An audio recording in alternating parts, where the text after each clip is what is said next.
ஏன்னா அவங்களுக்கு பணத்தை என்ன செய்கிறதுன்னு தெரில. மாதம் மாதம் நீங்கள் சொன்னால் உங்களுக்கு தெரியும், ஒவ்வொருத்தருக்கும் $7,000 சும்மா கொடுக்குறாங்க. எவ்வளோ டாலர்? $7,000. ஒரு $1,000 எவ்வளோ சார்? $80,000. ஒவ்வொரு வீட்டுக்கும் 6 லட்சம் 5 லட்சம் யார் கொடுக்குறா? துபைக் கவர்மெண்ட்டு அல்லது குவைத் கவர்மெண்ட்டு கொடுக்குறாங்க. சும்மா கொடுக்குறாங்க. ஆயில நிறைய சம்பாதிச்சிட்டாங்க. நாம் வருஷத்துக்கு எவ்வளோ கொடுக்குறோம்?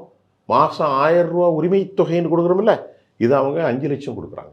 இதே பாலிசி அமெரிக்கா $1,800 கொடுக்க போகுது, இப்போ கொடுத்துருக்கு. அதனால் அந்த அளவுக்கு செழிப்பு. அந்த செழிப்பு தான் ஒருத்தரை ஒருவர் அமெரிக்கா மட்டுமல்ல, 1900களில் யூத நாடே கிடையாது. நீங்கள் சொன்னது பாருங்கள். அப்பந்தான் முதல்ல ஆண்டர்சன் ஃபால்பர் அப்படிங்கிற ஒரு அமெரிக்க யூதர், அதாவது பிரிட்டிஷ் யூதர், வலுக்கட்டாயமாக அங்கே கொண்டு தள்ளி உருவாக்கப்பட்ட தேசம் எது? இஸ்ரேல். அப்போ அமெரிக்கா இஸ்ரேல் என்னன்னா, இவங்க தனியத்தான் இருக்கணும். ஈரான் ஷியாவால் தனியாக இருக்கணும், சவுதி தனியாக இருக்கணும், பக்கத்தில் யுனைடெட் அரபு எமிரேட்ஸ் சண்டை பிடிக்கணும், ஏமன் சண்டை பிடிக்கணும், கத்தர், இப்படி தனியாக வைத்ததுக்கு காரணம் அமெரிக்காவும் அவருடைய ராஜதந்திரம். அமெரிக்கா ஏற்றி இவங்க பேசவே முடியாது.